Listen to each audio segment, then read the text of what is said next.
press that red button. Wow, number one. My name's Pete Gaffney. I reside in Westbury, Long Island, and I'm here on two issues. One is community policing. I've spoken about this many times before this legislative body about community policing, and haven't really heard too much. I mean, it's election season right now, and officials that are running for office, but really I would like to hear from each one of the legislative body and also of our candidates that are running for office for executive legislation meeting. What they're feeling about community policing. I know financially Nassau County is not in the best shape, and I know it's expensive to have community policing, but the reality is we need it just because of things that are going on our roadways, people excessive speeding, people making illegal U-turns, and it's just crazy. And it's not just one section, it's all over the place. They're not just going 5 miles an hour, they're pushing 10, 20 miles an hour above the speed limit. And it's crazy. I mean, I attended a police meeting back in November in Mineola, and I was told that there was going to be an additional POP officer put into the 3rd precinct. Currently, right now, they have 2, so I was looking at 3, so that didn't happen. Now I understand as of yesterday, or excuse me, as of today, they've enacted a officer just to strictly write tickets. I mean, that's a basic start, but we need to find a way to fund this. I mean, the actual police force right now, I understand that is down to levels of the 1950s. That's totally unacceptable for Nassau County, which is one of the richest counties in New York. I would like to hear from each one of the legislators, do something about as far as community policing, maybe put out a statement or something, their thoughts, that kind of a thing. And it doesn't have to be right now, just, I really think that we need to have that. The other thing I want to talk about is the County Department of Works. I mean, I'm not sure if they're getting their funding or the necessary resources that's needed, because I mean, when you look at some of the county roads that are out there, it's a disaster. You look at Old Country Road, for example, in the left lane heading westbound from the mall all the way down to Post Avenue. There's a 1-inch gap that's in the roadway. I mean, it's horrendous to try to drive over some of these bumpy roads. This is creating some of the problems with car accidents, frustration with people going on, and I just think you need to give them the necessary resources to do the job properly, and then you hold them accountable. Remember our snowstorm that we just had last year, 2 snowstorms. We had inches of ice that were on the streets for a couple of days across the board on all the county roads. The towns around us, they did an exceptional job cleaning up the streets.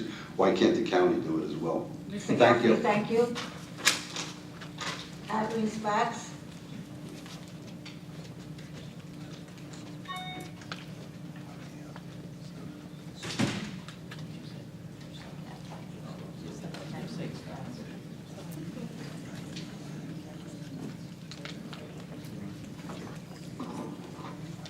Do I have to push a button? No, Okay. Good afternoon, I'm Kathleen Spatz. I reside in South Hempstead. I've been a resident there for over 30 years. President of the South Hempstead Civic Association. And presently I am a Republican candidate for Nassau County Legislator, LD5. I would like to speak. The gentleman before me led me right into what I would like to speak to, which is the conditions of Long Beach Road in the area of South Hempstead. If you travel south from the underpass of the Southern State Parkway, past Covert Elementary School, even further down into Rockville Center, the roads there are horrendous. I've addressed this numerous times in the past 10 years with nothing getting done to that road. There is constant flooding. You just have a simple downpour, a 3-minute downpour. The entire area is flooded, including the underpass of the Southern State Parkway. The conditions of the sidewalks, which I understand are probably the responsibility of the residents, which I have addressed that many times also with the town of Hempstead. The condition of the curbs, the condition of the sewers. I feel that if the sewer condition was addressed, it would help to eliminate a lot of the flooding that takes place in just a common downpour in that area.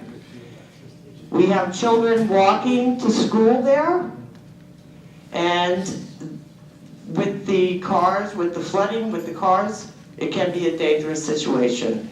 Having to walk around the flooding, having the cars speeding by and splashing water all over your child as they're trying to get to school.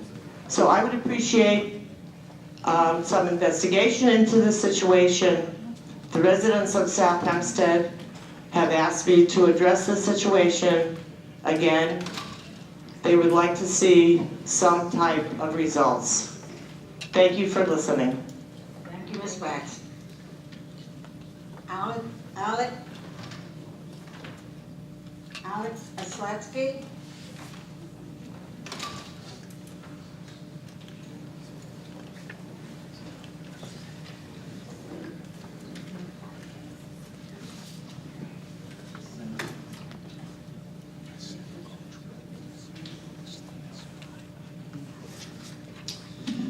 Good afternoon, everyone. My name is Alex Slacky. I'm here representing AAA Northeast.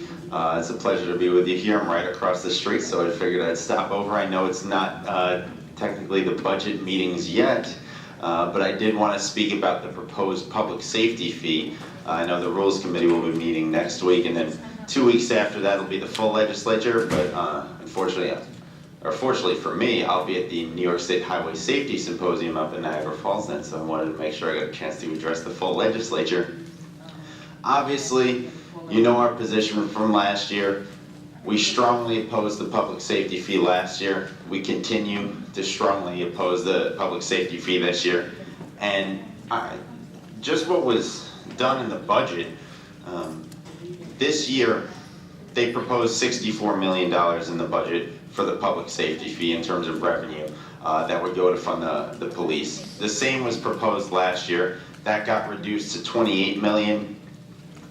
And the initial proposal last year was $105 on traffic, red light camera and parking tickets. It ended up being $55 on traffic and red light camera tickets. But there's no specific proposal in the budget this year. All it says is that we need $64 million from the public safety fee. There's no actual policy that's being proposed.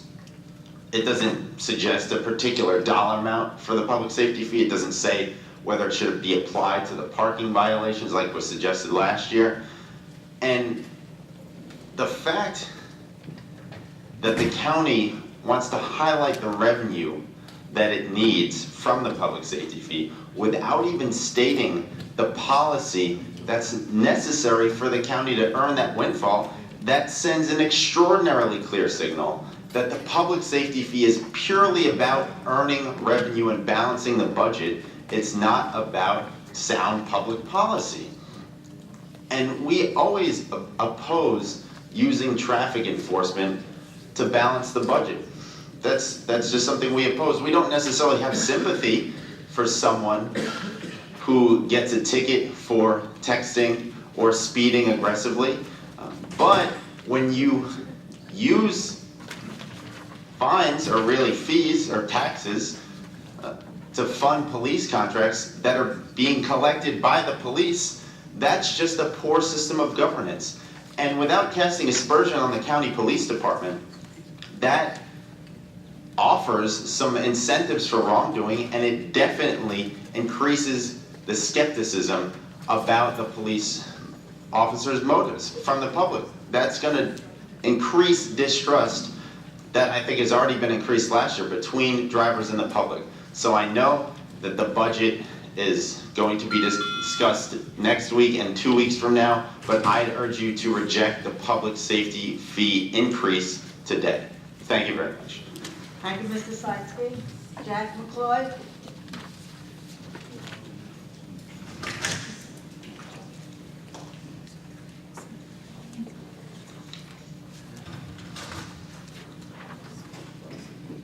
Thank you, Ms. Gonzalez. Mr. Abrahamson, members of the legislature, thank you for allowing me to address you again today. Briefly, I want to mention the fact that this week in Newsday there was a report about the red light cameras in Suffolk County being possibly suspended, recommendation by some of the Suffolk County legislators regarding the incidence of accidents reported at those intersections being manicured, so to speak. I hope you keep an eye on that issue, and also I hope that Nassau County's accident reports are accurately reported. But today I didn't come to talk about that. I wanted to mention something that could possibly eliminate the potential of a multi-million-dollar lawsuit against Nassau County. I left two pieces of printed literature. I'll read these quickly to you. Dear legislators, the attached email message was sent to Nassau County Executive Ed Mangano, Town of Hempstead Supervisor Anthony Santino, and Bill Mueller in Anthony Santino's office. I would like you to be aware of and take appropriate legislative action to prohibit the inappropriate use of high-intensity lasers at events in Nassau County. Projecting beams from high-intensity laser units directly at those in an audience is strictly prohibited by New York State law, yet it continues to be commonplace here in Nassau County. The photo taken at the Roger Waters concert at Nassau Coliseum shows laser light beams being projected directly into the audience. If you take a look at the picture, all of those little dots are little laser beams hitting audience members. Nassau County is risking a multi-million-dollar lawsuit should someone become injured or possibly even blinded by this type of occurrence. In the absence of strict prohibition of such practices by the county executive and town supervisor, I appeal to you as our legislative representatives to propose, enact, and request enforcement of policies which are consistent with New York State guidelines. In the message that I sent to those mentioned, I'll read that the town of Hempstead and Nassau County have made themselves the target of a multi-million-dollar lawsuit due to inappropriate use of high-intensity lasers at Nassau Coliseum and other venues. Here is a photo also attached for clarity of the laser in operation at Nassau Coliseum this week during the Roger Waters performance. It is clearly focused directly onto the crowd, which is a violation of New York State Laser Operations Code. I know this because I'm certified to operate high-intensity lasers in New York State. I previously communicated with Nassau Coliseum to let them know that they should have a compliance official to ensure proper operation of lasers at Nassau Coliseum, if I could be contacted to that effect. They never contacted me. They continue to feature shows which use high-intensity lasers. I'll just be a moment. And as shown, they are using them inappropriately. It is only a matter of time before someone is injured and they file a multi-million-dollar suit, which they would be very likely to win. This can be prevented. I suggest requiring all shows at Town of Hempstead and Nassau County venues to file a declaration that no lasers will be used during any performance unless a New York State certified high-intensity laser operator has inspected the equipment in advance and is present during the performance. There is a reason that New York State requires certification, yet the venues which feature laser shows are obviously ignoring the law. Thank you for your time. Thank you, Mr. McCloy. Timothy LaChapelle.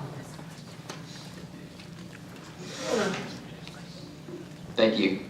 My name is Tim LaChapelle. I'm a legislative liaison for the Long Island Board of Realtors. I'm here to urge the legislature to reject the portion of the executive's budget proposal that raises the land recording and tax map verification fees. In the budget, it states that the county clerk's office accounts for $11.6 million in new revenue due to the increase of block fees from $300 to $400. It also increases the tax map verification fee from $355 to $455, raising an estimated $12 million in revenue. Last week, the county clerk held a press conference and stated that her office doesn't need that revenue. She urged the legislature to reject that budget and work to roll back the fee increases over the past 2 years. LIBOR finds that position reasonable and would like to take the same position. LIBOR stands by the county clerk. The revenue from the proposed fee hike belongs to the clerk's office, and they have demanded that it is returned to the taxpayers. I understand there are varying opinions about the fiscal health of the county, but for realtors, builders, and title professionals, it appears that this county is in some fiscal turmoil. Because it's their clients who have had to foot the bill for an unbalanced budget for the past 2 years. Every day they work with clients who are shocked when they discover an extra charge on their closing costs that can easily run over $1,000. We realize that many of the residents of Nassau County don't feel the same way as they do, and we do, because they don't feel the same pain day in and day out and work with people that are paying these fees every day. But if you didn't buy a house or sell a house, refinance, obtain a home equity line of credit, or satisfy a mortgage, you may have been completely unaffected by this fee. Obtaining a new mortgage instrument is a major life event. It can take place decades apart from each other. And the county has only been on this destructive path for 2 years. Rest assured that if the county continues raising these fees, many residents will be faced with sticker shock when it comes time to record a mortgage instrument. I know the stance is that taxes haven't been raised in a while, but I would like you guys to tell that to somebody who's 2 years away from ending a 30-year mortgage and is going to have to owe the county $1,000. The strategy of using fees to balance the budget is ineffective. If the fee generated the intended revenue, it wouldn't need to be raised 3 years in a row. In New York State, it's generally accepted that a fee should only generate enough revenue to pay for the services that it provides. By passing the proposed budget, the legislature is doing a tremendous disservice to the county clerk and to the taxpayers of Nassau County. Once again, I urge the legislature to reject that portion of the budget, roll back the fees, and start looking for better ways to balance the budget. Thank you. Thank you, Mr. LaChapelle. Rafe, Lever. I believe, I don't know, is it Rafer? It's Rafe Lieber. It's all right. Everybody's mispronouncing my name my entire Say life. it right, let me hear it. Good afternoon, everybody. My name is Rafe Lieber. It's odd for me to be here on this side of the room. I spent so many years working on behalf of some of you, which, of course, as politics goes, tends to mean I was working against the other half of you. But that's all right. We're here today to talk about other things. So please don't hold that against me all these years later. I'm here to voice my opposition to the proposed real estate fee increases. Speaking from the perspective of the title industry, it's our job to disclose all of the taxes and the fees that borrowers and buyers are going to pay on a real estate transaction. And we see how overloaded the buyers and borrowers are with mortgage taxes and transfer taxes and mansion taxes and Peconic taxes and, of course, all of the recording fees that people have to experience in Nassau County. My industry, the title industry, we saw our fees cut by the state a few years ago in an effort to save borrowers money. We ate those cuts. We didn't like it, but we ate them. However, it didn't really work because whatever they may save from our new reissue rates, it doesn't compare to what they're paying for in new fees. I've still yet to receive an adequate explanation to exactly what the tax map verification fee is for, and certainly why it is so expensive. The fees as they exist, they are unsustainable. Increases to the current fees would be beyond unfair. I think we are all sympathetic to the budget woes that you're grappling with, but please, for the sake of those who want to realize the dream of home ownership in Nassau County, oppose these outrageous hikes. Thank you. Thank you. Joanne Borden.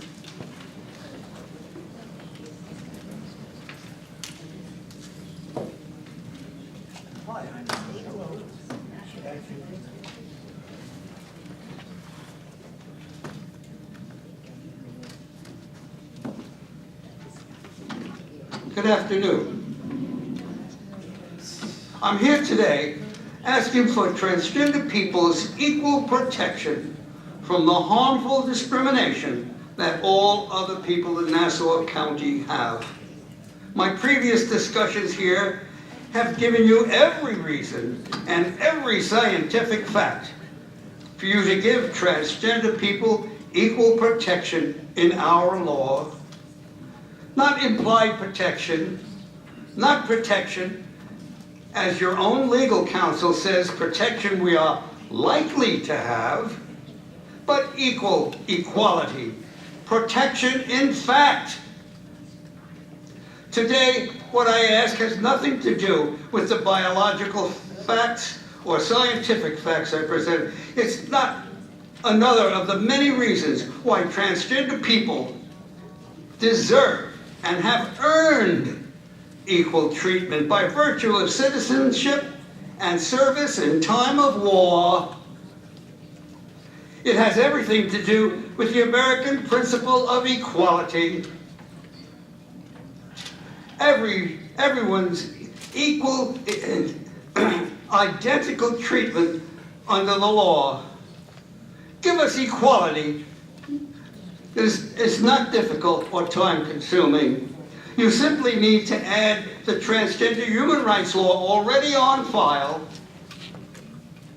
That proposed law will put in writing no more than what you have repeatedly said is now in the law's meaning. My previous request to you emphasized our worthiness. We don't choose to be transgender. So God made us this way, so He must have intended for us to be this way.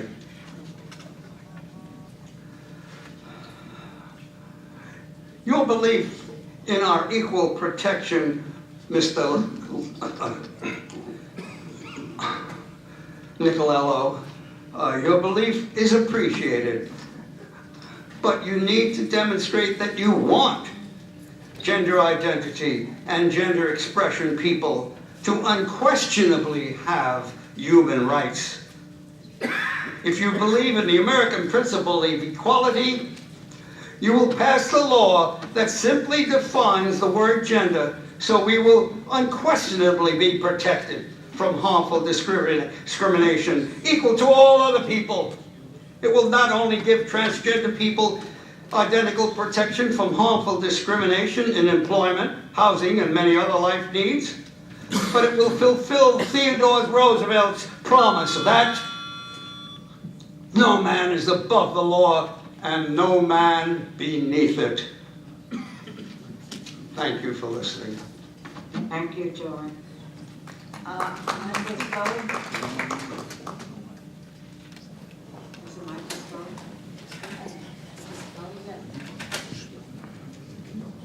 Matthew, your phone? Carl Jacob, Michael Scully. Is all you Michael Scully? Who's Michael Scully? He left. Yeah? Okay. Carl Jacobs?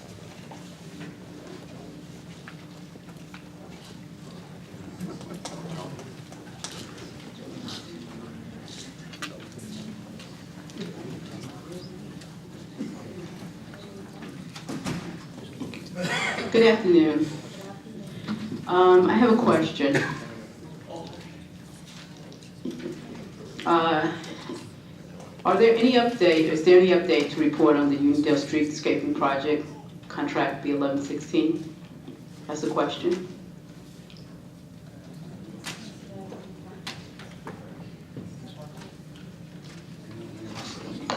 Pearl, how are you? Yeah, fine, thank you. Good. Is the clock still running? I'm gonna lose time when you speak, legislator. Oh, I thought you wanted me to actually answer. Yeah, can you answer what? Yeah, Okay, the- thank The you. item has not been counted. I'll have to give you the short answer, and then we could get more elaborative. Thank you. With your time. Mhm. Oh, you want me to continue? I didn't want to cut into your I'll time, so I just continue. want to let you know Okay. that it has So not been that's my counted. first question. And the second question, if not, is the monies still allocated to Uniondale for this project? Or were they reassigned on another line to another project? That would be my second question.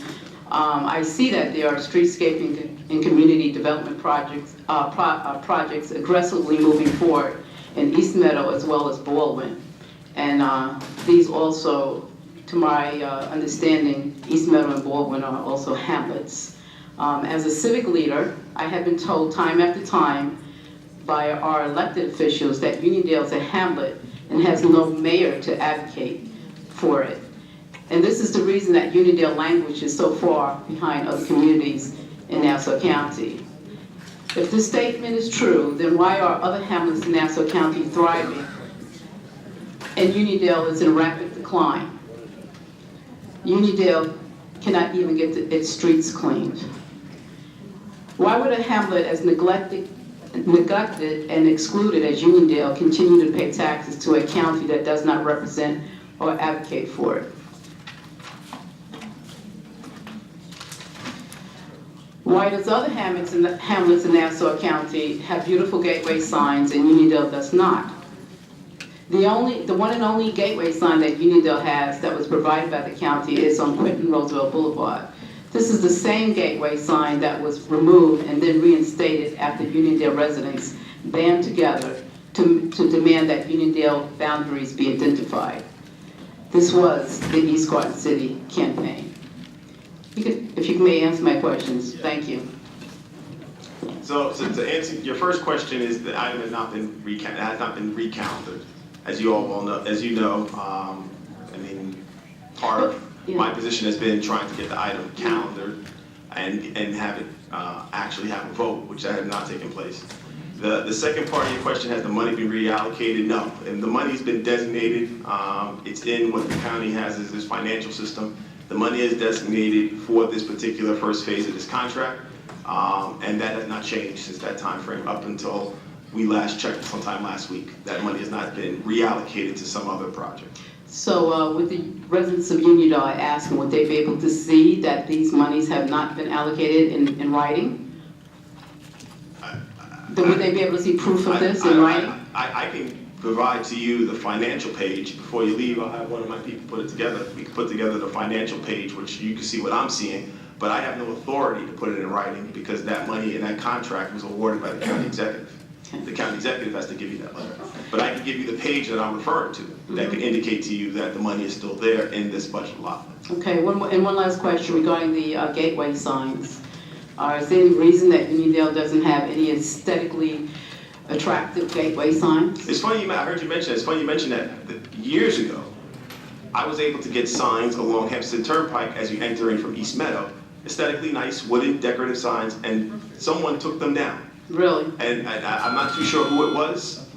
We tried to investigate that, but I had signs, not only those signs, I had congratulatory signs for our teams that were successful in winning, like those signs that go up all throughout the county. And again, those were taken down.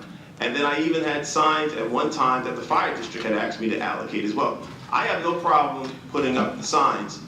We just have to make sure that when we're putting them up, they're on county property, because my sense is they got taken down by state officials or someone in state government, maybe their DOT, but those signs came down for whatever reason. Maybe the proper authority, permission was not given, and they could have been taken down. But I have no problem putting in those signs when you enter in from Hempstead, from East Meadow, when you come in from the north, up on Quinton Boulevard. All those signs, I have no problem putting back up. Okay, and one last question, if I may. I asked a question regarding other hamlets that are receiving development and improvements, and Uniondale has not been for many, many years. And why is that? Why is it the other hamlets getting? Why aren't other hamlets, East Meadow, Baldwin, they're receiving, aggressively receiving improvements and development, and Uniondale is not? That's just a straightforward question. Yeah, and I agree. And I think it's a question that you have to point to all 19, not just myself. But that being said, I would say that in regards to Uniondale, this would have been a great project that I thought would have started the process in enhancing the Uniondale community. Pearl, you and I are on the same page. I've always advocated and supported this project. I even went one step further when we were going with the Coliseum, and the Coliseum did not want to do any community benefit to the community, stood with you. to ensure that the Coliseum does its fair share of community investment. Stood with the school district when the school district was looking for a community benefit with all the development that goes on, whether it's in Avalon Bay, what's going on now at A. Holly Patterson. So in terms of community involvement and making sure that the community is enhanced and we see it aesthetically improved, that's not an issue. And I must say to you, Legislator Abrahams, that not everyone in Uniondale is happy about the A. Holly Patterson development. That's another issue. But like I said, you know, talk is talk, but nothing is coming to fruition in Uniondale. So the only way that this might be, you know, resolved is by a civil rights lawsuit. Have a wonderful day. Thank you. Thank you. Thank you. I have, I believe, 5 more speakers, and we're approaching the 30-minute limit. However, since the 5 individuals are here, I hope, I'm going to move on, Mr. Clark, for another 15 minutes. All right, that would take us to approximately 3:50. Is it 3:50? 2:50, excuse me. All right, and so, Ms. Meredith, you're up. You're within the 30-minute limit. Doesn't matter, I'm still gonna be here. I just didn't bring snacks because I have the signs.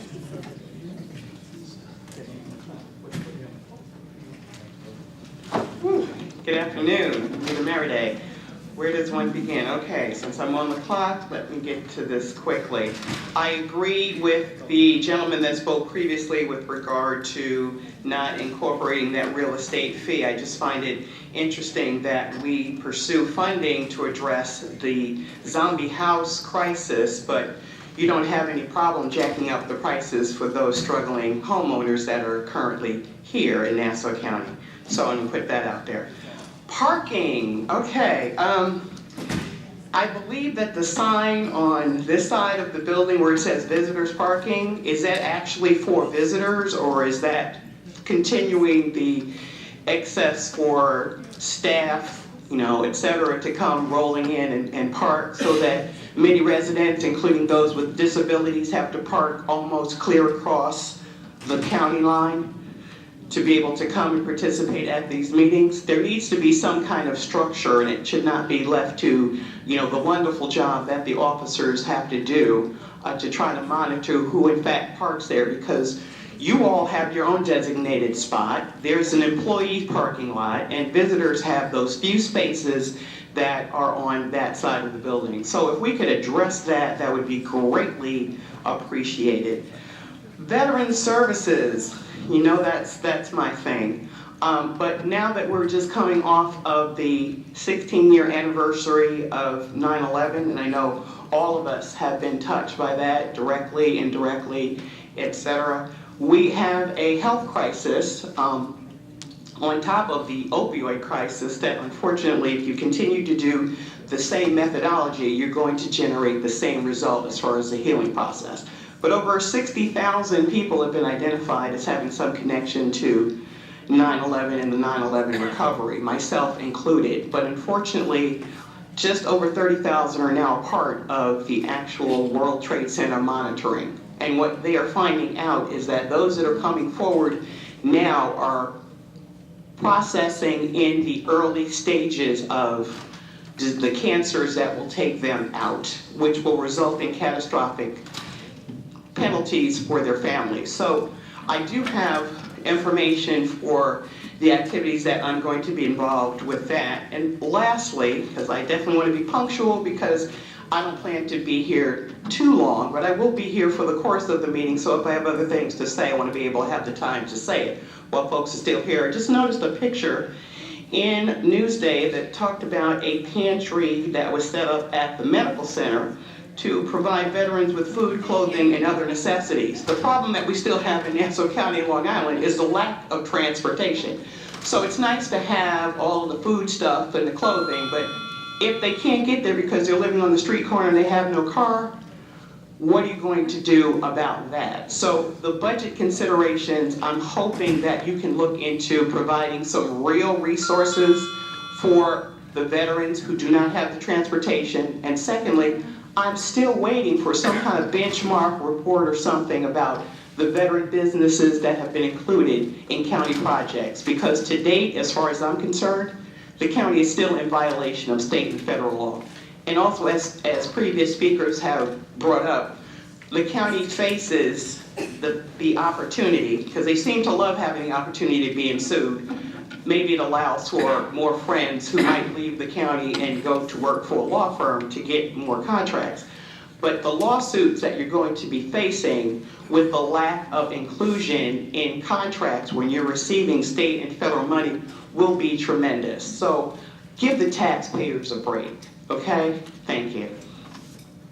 Thank you, Ms. Meredith. Patty Harris.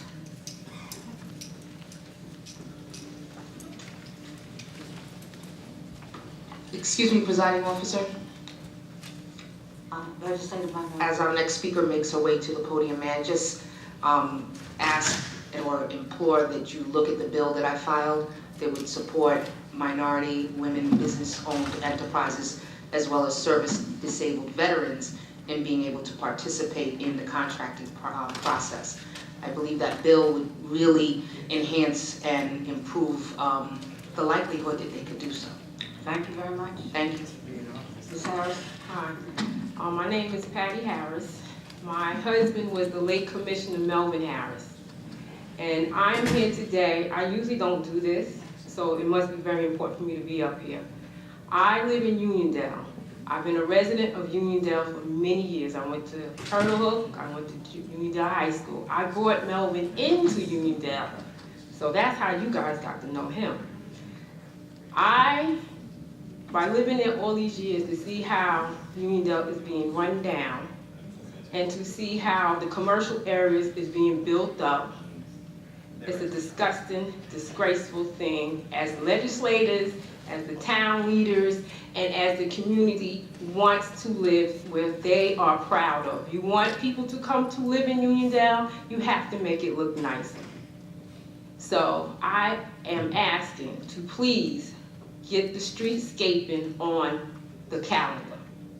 I'm asking you as a resident, and I'm asking you as being a thorn in your asses to make sure that Uniondale the resident areas start getting built up as soon as the commercial areas start getting built up. We have one daughter left in our house, 15 years old, she will be 16. She had somebody come to the house to visit. They was actually scared because they think Uniondale is like a ghetto, and it's not. But because every one of you guys on this panel can't get together and sign off on a simple bill that the taxpayers would like to have their area looking decent and nice. You even stripped us of our water tower, took the name of Uniondale off of it. That's a disgrace. And I don't care that you're saying it's this one and that one. Grow up. I brought my daughter here for one of your meetings and y'all sound like asses to her. She said, this is what they do. I'm embarrassed as a Uniondale resident and as a Nassau County taxpayer. Thank you. If I may, presiding officer, I just may, if I may. Legislative select. Mrs. Harris. Yes. I just, out of respect for your husband, I have a great deal of respect for your family and your husband. I pray for your family and I thank him for his service to this county. And I definitely take your remarks very seriously. But again, God bless you and God bless your family. Thank you, Ms. Harris. Thank you. Mark Shulman.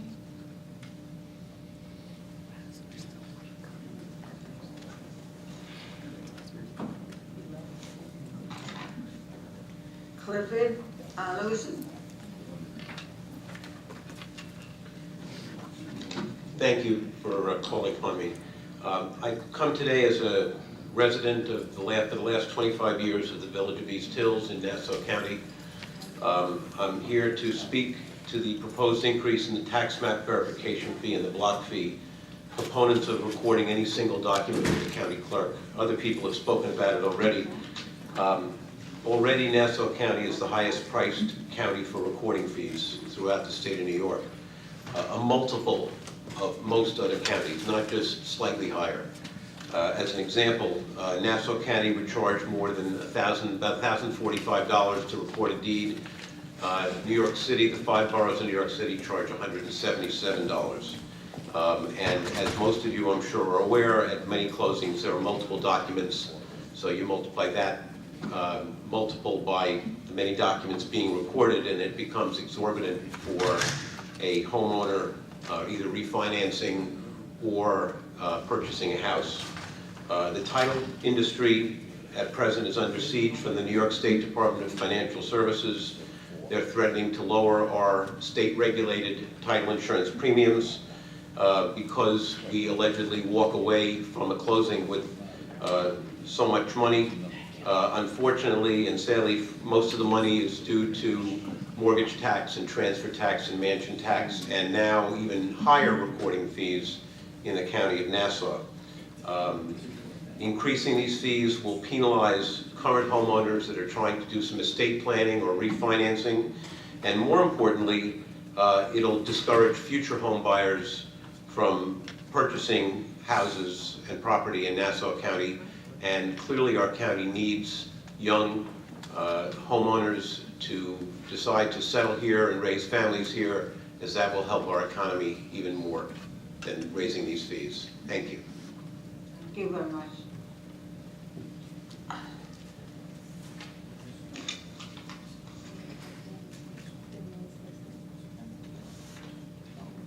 Joanne, is there anyone with you that wishes to speak?